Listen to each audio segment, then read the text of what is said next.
Menace II Sobriety. Let me ask you, what's your biggest achievements been since you've been sober? Being present. Wow. For everything.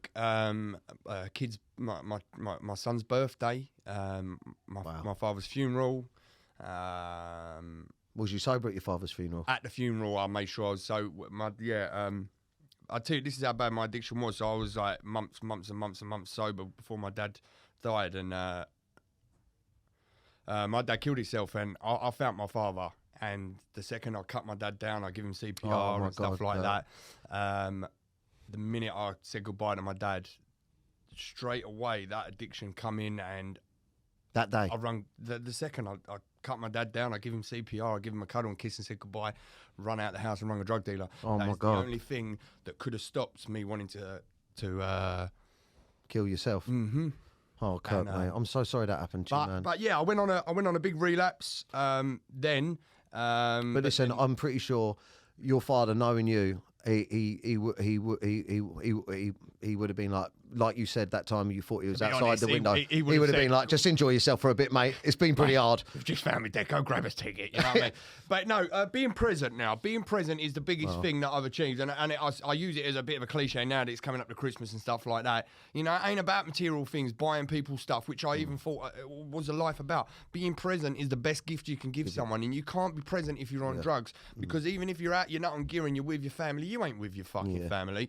Your fucking head's either in a sex session that you've had years ago, you know. Yeah. That's the biggest thing that I still get to this day is being present for everything. I've got to take my kid on his first day at school. I've gone to parents' evenings, his sports day. Do you know what I mean? And I would have blown all of them things. It's simple things like that you miss. That's it, you know. And one of my biggest regrets is looking back at my wedding.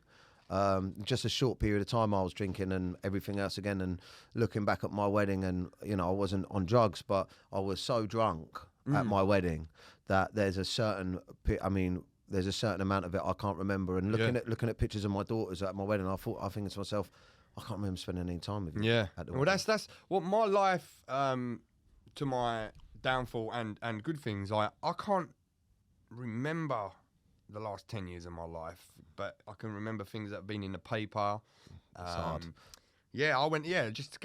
just went and got normal jobs, and then I just working to pay for drugs. That's what I was doing. Just going back to your father, if you don't mind, do you mind on, man. talking about it? No, go on. Yeah, that's What because I know a lot of people.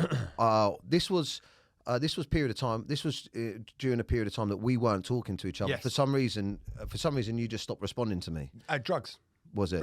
Just drugs. I think everyone's against me when I was on drugs. I think everyone is against me. I'm so glad that we're talking again. 1,000,000%. I always thought to myself, you know, because you'd unfollowed me, you stopped responding. Do you know what I thought to myself? I'm not going to give you any shit. I'm not going to say anything, because I kind of thought to myself, I think I know where he's at. I think I know what's going on, and if he wants to come back, he can. Say if But anything, if I didn't speak to someone, or someone might have not answered my phone straight away, then fuck them. Fuck them. They don't like me. I'm done. I go lock myself in my house and sniff. You know, Fucking hell. that's where I was. But and unfortunately, like everyone else, Twitter went absolutely mental that your father had passed away, and then it went mental again that he'd committed suicide. And on the outside, everyone was like, well, he's a multi-millionaire. He has this great life. He's like one of the icons of Towie, and you know, out of nowhere, why has he done this? And then there's speculation and everything like that. From you, why do you think your father? Was there a reason behind why your father done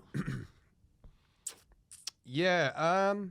Everything that anyone has read in the paper about my father's death, it couldn't be further away from the truth. Like, couldn't be. There is not even a tiny paragraph of anything that's like, that's the only true bit in there. Nothing.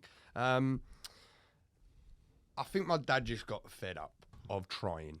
You know, no one's ever asked my dad for something. The family never did. My dad just wanted to be a provider. So all he said, I just live to provide. And he was a great provider as well. He was an amazing provider, and he never had to. But that was my father's purpose in life. Yeah. He just put it in his head. He lost his dad quite young due to cancer, and his mum as well. And the minute they died, he just put it in his head. I've got to provide for everyone.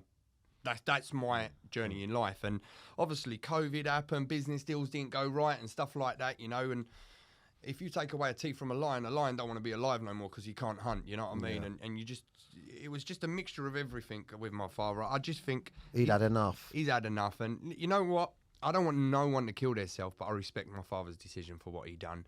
My dad is very planned and calculated. It was weird tough. Because the day my dad died, I become a man. I really did, and it sounds horrible.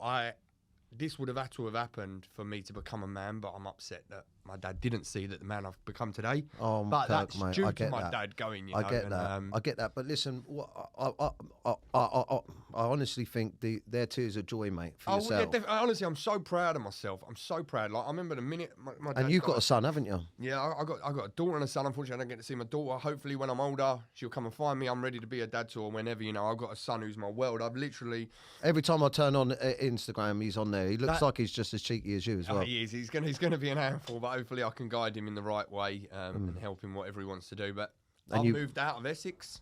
I moved out of Essex. My son lives hour and a half away from Essex, and I don't know anyone where I've moved. I've moved to Norfolk, not where my son is, but about 15 minutes from my son, just to be with him as much as I can. Menace II Sobriety. Just a menace. Just a menace. Just a menace.